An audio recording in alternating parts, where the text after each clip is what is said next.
Bonjour à tous. Le derby final du tournoi interpromotion de l'ESAE Bedjro-Médé, initialement prévu pour ce jour, est reporté à demain, jeudi 27 janvier 2022 à 10 h sur la pelouse synthétique du campus d'Abomey-Calavi. Cette finale oppose la troisième année qui a fait un parcours sans faute, 6 points lors des phases de groupe, et la deuxième année qui a totalisé 3 points pour gagner sa place. Le directeur de la Loterie nationale du Bénin, Gaston Zossou, peut désormais retourner assister aux rencontres. La Fédération béninoise de football a levé l'interdiction faite au président du club de Loto Popo. C'est à travers une décision publiée hier 25 janvier 2022 que la fédération a réhabilité Gaston Zossou. Il était interdit de stade pour une mesure conservatoire de la FBF.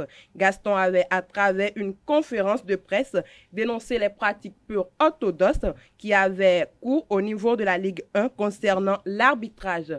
Le comité exécutif de la Fédération béninoise de golf a tenu ce vendredi 21 et samedi 22 janvier 2022 l'édition 2021 du championnat national de la discipline.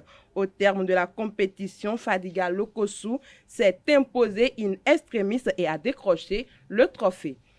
Dadje FC a battu Loto Popo au stade Omnisport de Aplaoué pour le compte de la 16e journée de la Ligue professionnelle de football. Après la rencontre, les deux entraîneurs ont exprimé leur assurance de se qualifier pour la Super League Pro au micro de Aneldo. Moi, ce que je trouve qui est bien, c'est bravo pour les joueurs, bravo pour l'ensemble du club qui œuvre avec la SONEB dans le but de réussir quelque chose. On accède à la Super League Pro, mais ce que je trouve, c'est le football béninois qui est en train d'évoluer. Quand on voit ce genre de prestations, comme les prestations grâce au terrain synthétique qui ont été mis en place au Bénin, c'est que du bonheur parce qu'on trouve que maintenant le football avance. On n'est plus dans un combat, mais on essaye toutes les équipes de produire du bon football.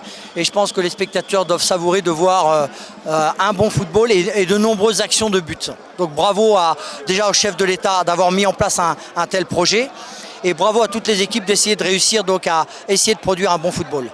Les objectifs, c'est déjà, je dirais ce que je viens de dire, produire un bon football, faire plaisir à tout le monde, et puis d'essayer faut être clair, d'être le plus haut possible. Maintenant, ça va être intéressant de rencontrer les autres équipes. Je ne sais pas si ce sont des équipes plus, je dirais, d'ordre athlétique ou plus joueuses. C'est ce qui fait le charme de ce championnat, où on va rencontrer 12 autres équipes complètement différentes. Je tiens à féliciter Dadje pour la qualité du match. Je crois que c'est des matchs comme ça que l'on veut voir en termes tactiques, en termes de maîtrise technique. Je crois que c'était un match plaisant à voir. Bien sûr qu'on va se qualifier. Il nous reste 2 matchs à domicile. Il y a des équipes à qui il leur reste un match. Et donc il faut gagner les 2 matchs à domicile et on va se qualifier. La bonne nouvelle, c'est que toutes les équipes se sont renforcées. Le niveau du championnat est bien meilleur. Donc nous, l'objectif, bien sûr, c'est de nous qualifier et puis de jouer pour garder notre titre.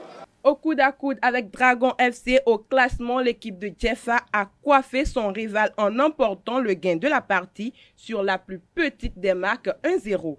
À la fin de la compétition, quelques acteurs ont donné leurs impressions. Et nous l'avons obtenu dans la douleur, mais la finalité, c'est les 3 points qui comptent et c'est une satisfaction. Cette rencontre-ci serait une finale, donc gagner ou pour rester dans la course, comme on l'a fait depuis 5 journées. Donc nous allons nous préparer. Nous sommes en déplacement, mais vous voyez, nous connaissons l'adversaire. Ils sont venus ici, on a fait match nul. Donc voilà, on connaît déjà ce que c'est que Sobimap. Donc nous allons nous préparer par rapport à ça pour aller faire un bon match là-bas. Je pense que ils n'ont pas respecté les consignes en première partie et ça a joué. En deuxième mi-temps, ils ont compris un peu ce que nous voulons et ça a donné ce que vous avez vu. C'est une chance pour nous d'aller jouer encore 2 matchs. Nous allons faire l'effort de prendre les matchs comme chaque fois une finale et jouer notre chance. Je suis fier d'avoir joué avec cette équipe. C'est une équipe qui vraiment au premier moment on avait trop de problèmes. Mais on rend grâce à Dieu. Ces fois qui passent maintenant, on surmonte. C'est une histoire qu'on veut écrire. On n'a pas peur puisqu'on a eu à faire les difficiles. Actuellement, nous on sait que toutes les équipes qui veulent nous affronter maintenant ont peur de nous, puisqu'ils savent de quoi on est capable. On ira jouer, on va remporter la victoire par la grâce de Dieu.